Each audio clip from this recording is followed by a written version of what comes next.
ज़बूर 147। खुदावंद की हम्द करो, क्योंकि खुदा की मदद सराई करना भला है, इसलिए कि ये दिलपसंद और सिताइश ज़ेबा है। खुदावंद यरूशलेम को तामीर करता है, वो इसराइल के जलावतनों को जमा करता है।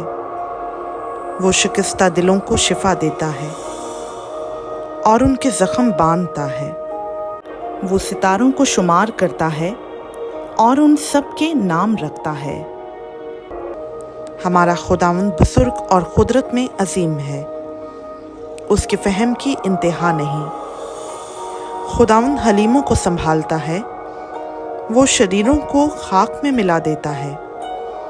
खुदावंद के हुजूर शुक्रगुजारी का गीत गाओ, सितार पर हमारे खुदा की मदद सराई करो, जो आसमान को बादलों से मुलब्बस करता है, जो ज़मीन के लिए मींह तैयार करता है, जो पहाड़ों पर घास उगाता है, जो हैवानात को खुराक देता है और कव्वे के बच्चों को जो काएं काएं करते हैं। घोड़े के जोर में उसकी खुशनुदी नहीं, ना आदमी की टांगों से उसे कोई खुशी है। खुदावंद उनसे खुश है जो उससे डरते हैं और उनसे जो उसकी शफकत के उम्मीदवार हैं। ऐ यरूशलेम, खुदावंद की सिताइश कर। ऐ सयून, अपने खुदा की सिताइश कर, क्योंकि उसने तेरे फाटकों के बैंडों को मजबूत किया है। उसने तेरे अंदर तेरी औलाद को बरकत दी है। वो तेरी हदूद में अमन रखता है। वो तुझे अच्छे से अच्छे गेहूं से आसूदा करता है। वो अपना हुक्म ज़मीन पर भेजता है, उसका कलाम निहायत तेज़ रो है। वो बर्फ़ को ऊन की मानंद गिराता है और पाले को राख की मानंद बिखेरता है।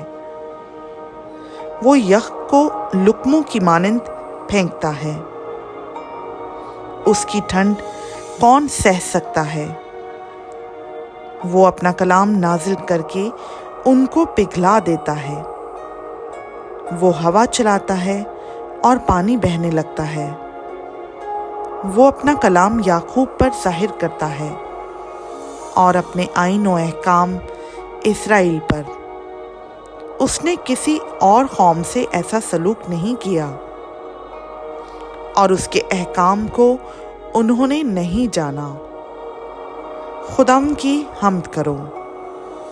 खुदावंद का पाक कलाम का पढ़ा, सुना, समझा और कबूल किया जाना हम सबों के लिए बाइस बरकत हो। आमीन।